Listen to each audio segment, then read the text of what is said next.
So this is about a week later. I got a bit sidetracked by doing something else. So I've already assembled this machine and it's running. So rather than me taking it to bits and putting it back together again, it's easier for me now to show you how to do the pipe work. It is kind of straightforward. You've got your pump, and let me move the camera down here. So you've got your pump here, and it's wired up round the side into the box for the auxiliary pump. That's easy. From where your filter goes, you tap where your filter is here, put the pipe onto the filter, a secondary filter on your pump. Now you might have to warm that up with a hot air gun to get it to slip on, but believe me, it goes on. From the outlet, again, just warm up the pipe a little bit. It goes to a T here. The T goes to a solenoid at the top of here, into a fitting onto your wash jet. Alright, bear that in mind, we'll have a look in a minute. And then, let's have a look down here. This goes into a little flange. Now this is why I halted the video, because I couldn't find the flange and I realised they'd put it on the end of the hose, which was in the wooden box. So I looked all over for it. I spent days looking for it and I realised it was on the end of the flexible thing. So it pop rivets in, there's a connection to go for the hose. I'll show you inside where it goes. That's easy. I had a little difficulty as well with this thing here. Let me see if I can, well, not so much of a difficulty, but it wasn't very clear. Where the airline goes in, here, I was trying to work out how it fastened on. Actually, there's a jam nut or a lock nut that goes between the casing and the fitting inside. You just have to screw it off on. I just missed it. But this pipe here comes from your... This pipe here comes from your regulator, alright, into there, and then we'll have a look inside. But apart from that, the other thing you're going to ask me is, why has it got all these taps on? Good question, because I couldn't find out, so I had to ask the manufacturer. The kit's supplied with 4 valves if you've got the wash kit, and 3 if you haven't.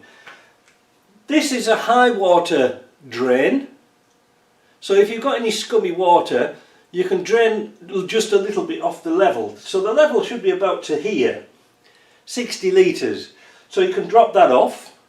If you want to drop it even further, you can drop it off this one, and then right at the bottom you can just see this lever here.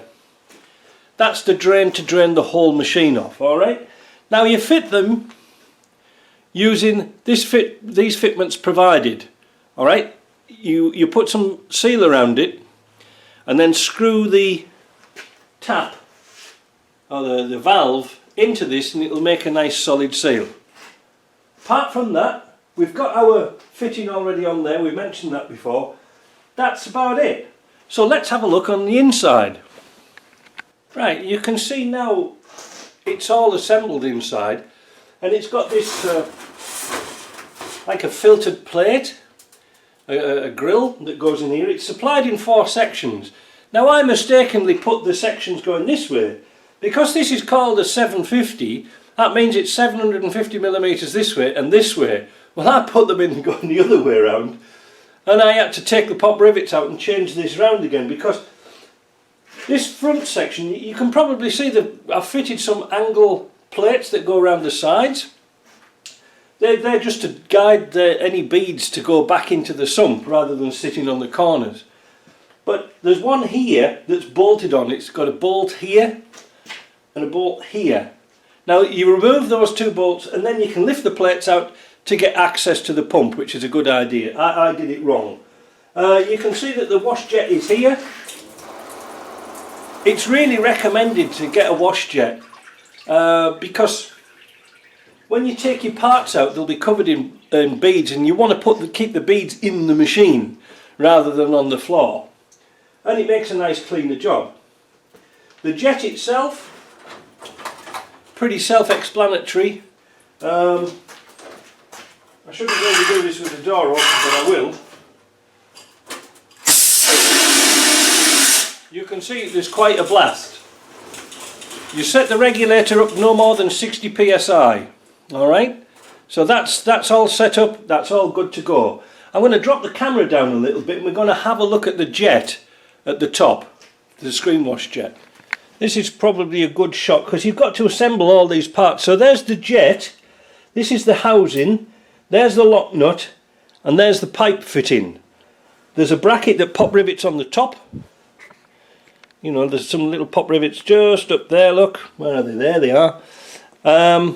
You might have to bend this little plate to get a good direction of wash on your screen.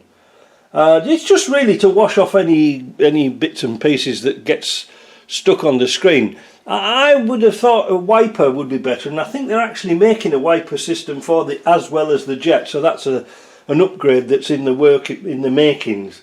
So let's have a look now at the control box. The control box is pretty self-explanatory and it's already built up ready to go. You've got your auxiliary wash pump, that's the black one at the back. Your auxiliary screen solenoid, that's the one at the top, up here. You've got your air solenoid, which is at the front, connected to your regulator. Your main pump, which is in the sump at the bottom. Your foot pedal, which is down below, which operates everything. There it is down there, look, you see it? And the cabinet light. You can't really go wrong, and you can't put the wires in the wrong way around. Like you think, oh, where is it? Because these are sort of like plugs. They've got little notches in, so you can't put them in the opposite way around. So you just have to hold them, just lightly turn them, and then they'll just drop into place and put these waterproof connections on. Now, one thing that doesn't come with the kit is a connection system for the air, because nobody knows what sort of air operation you're going to have. So let's move this around a bit and I'll show you what I came up with. So here's the system I made up. This pipe here goes to your outlet, to your inlet of your regulator. Now I've got my air fitting down here, so this is my main air fitting coming in. But you can see what I did the other day.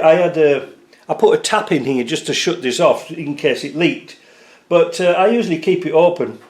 But the other day on Amazon I bought this flexible hose. You see this thing here?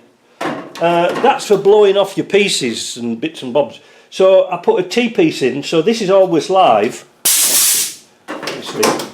And then you can use that for cleaning off your bits, because if I move this back a bit further, you'll see it's quite long enough to go all the way around to the other side, and the handle just locks onto that panel there, so it's all nice and neat and compact.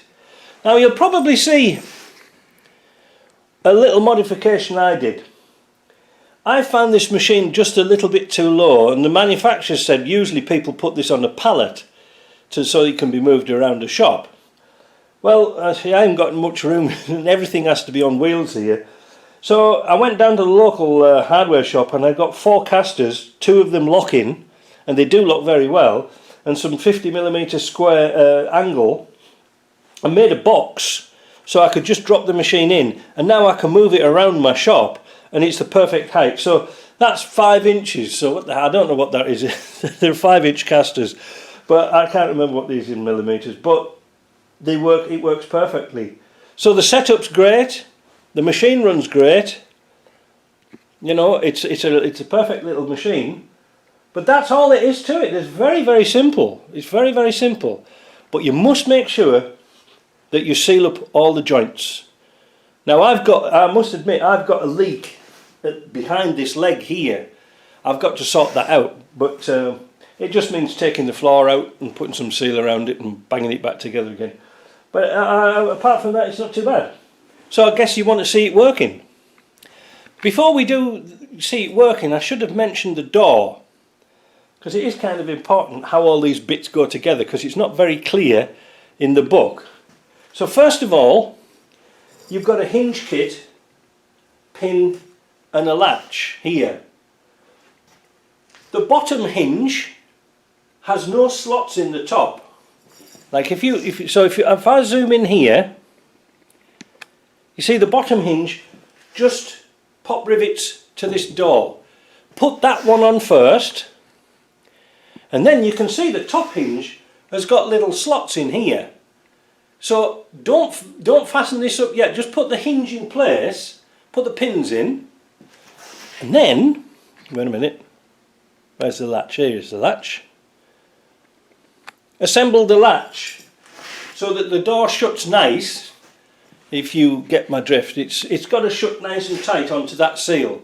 Now it is adjustable. This little roller here is adjustable in and out to keep a good tension. Once you've got this at a nice height, then these pop rivets at the top on the slots can be fastened up, if you see what I mean. You can clinch them down and then the door will be perfect. You see? The door, the stainless in this door is a thicker gauge than the rest of the machine. You can't really go wrong. You can see here that also inside the door there's a deflector to deflect any beads and the water to push it back into the machine. If that fails, and you can see sometimes it does, because when you open the door you get little bits and pieces down at the bottom. This is picked up by this tray here that goes back into the sump, so it's pretty good.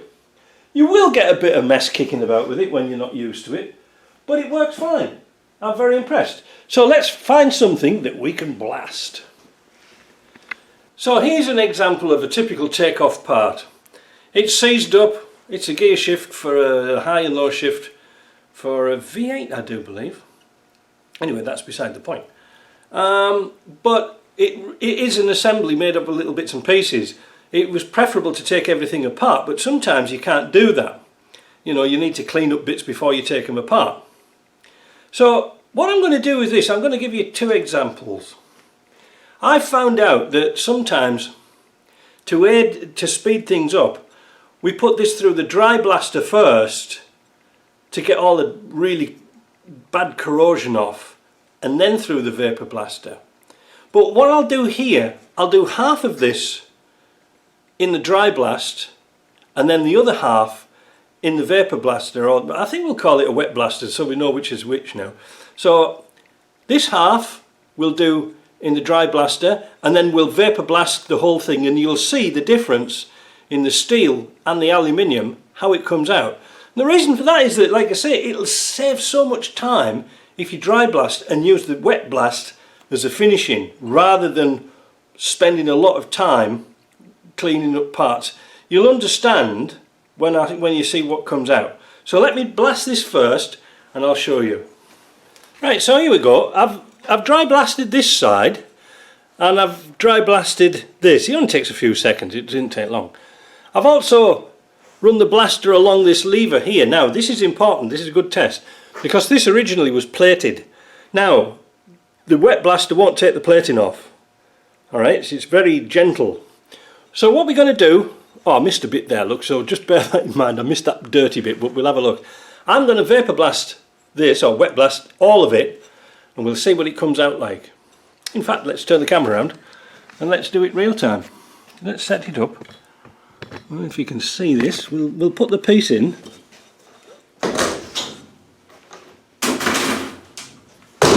Give the door a slam. Get the pedal. Right, just wait a minute. It's awkward working with a camera stand there. Right, that's it. We can get the pedal. Put the gloves on.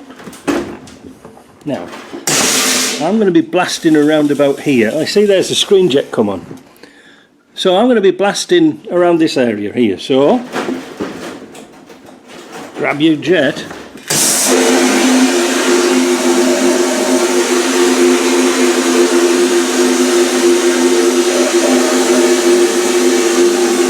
I'll just do a little bit on here first.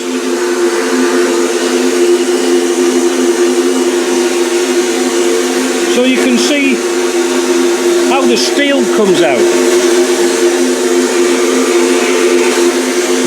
Then I'll blast it all, because it might take a little while. Alright?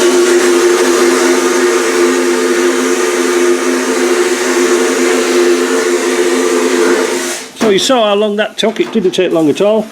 Wash your parts off. Ooh, the worm misses.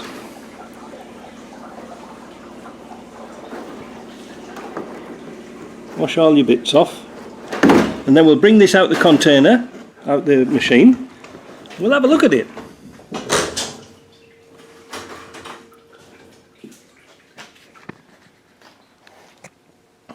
So that's got a nice finish on that now. You can see the steelwork's really brightened up, and this steelwork is lovely here. It's lovely steel. Well, you can see that bit I missed. So now I'm going to pop it back in, and we're going to just vapor blast this side, all right, and we'll compare the two.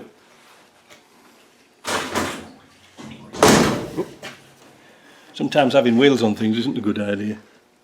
Right, let's have a go. Now this might just take a bit longer. This is why I'm on that one. Right, let's go.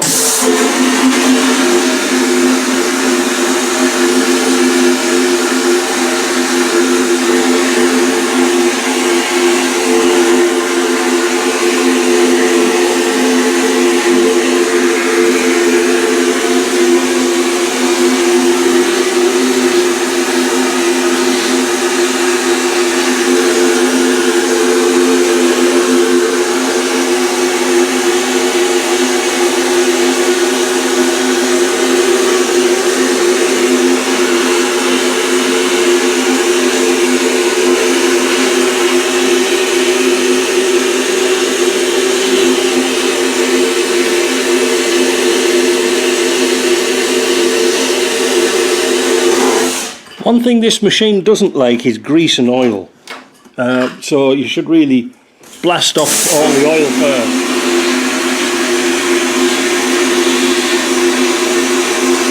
Because I'm having a bit of a struggle getting all that finish off.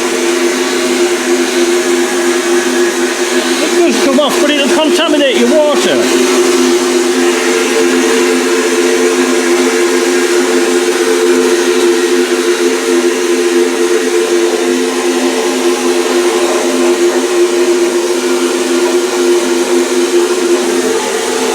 Move on to this bit here.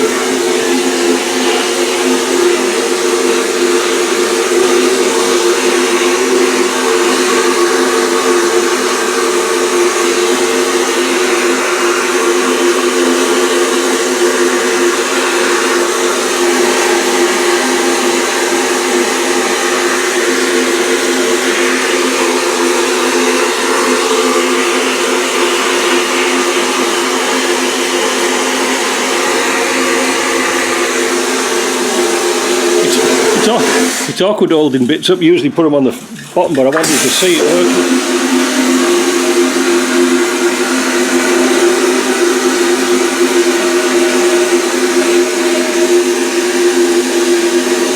You can probably see it's a bit harder on rust, if you see what I mean.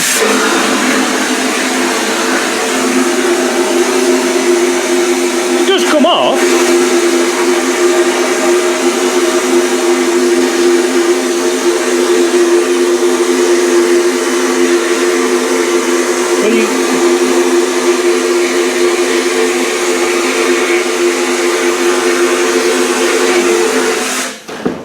Well, take it out and you'll see the difference. See, if it was wet, if it was dry blasted before it was wet blasted, this would take, you know, just minutes. But oh, I better wash it off, eh? Oh, I'll tell you what, I'll open the door and wash it off.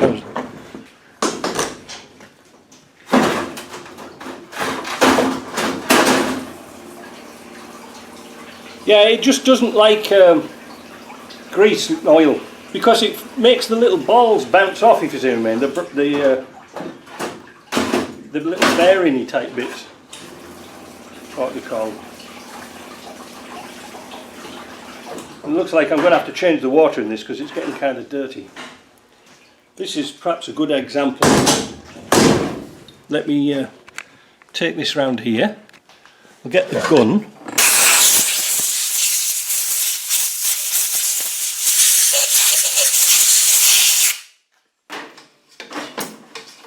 Now,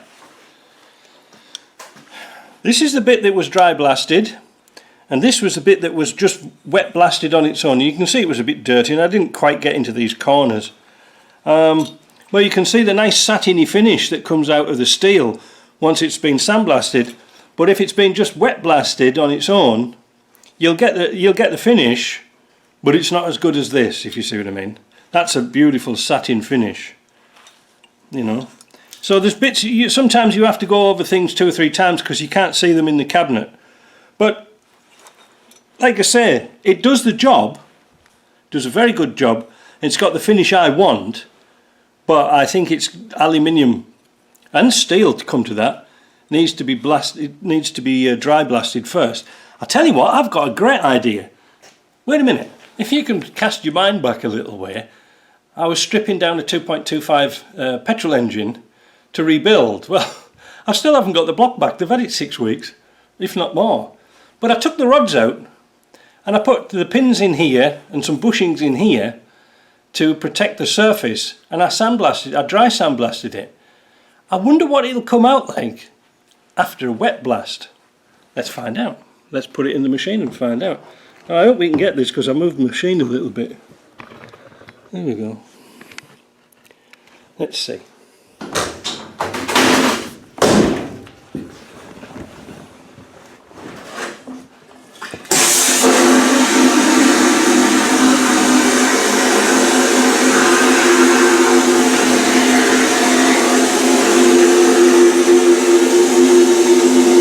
It's sometimes hard to see through the screen.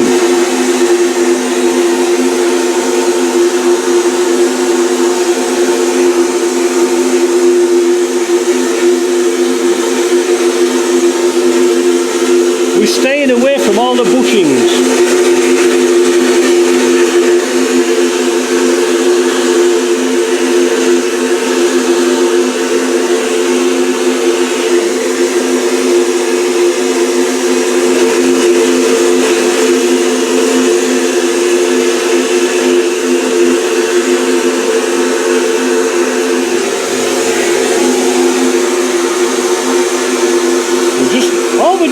Like washing it off.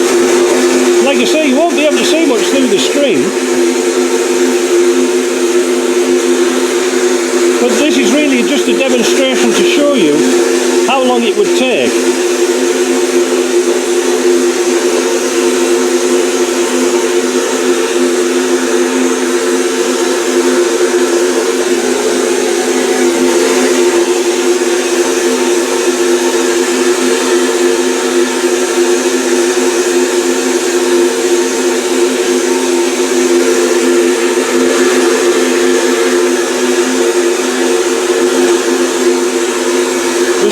Just about finished now, just trying to see any bits I'd missed.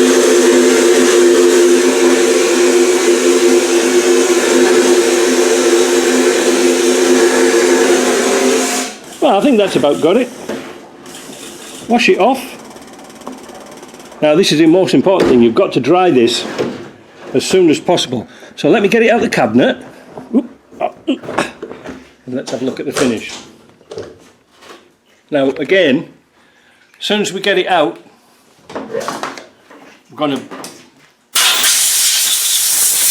it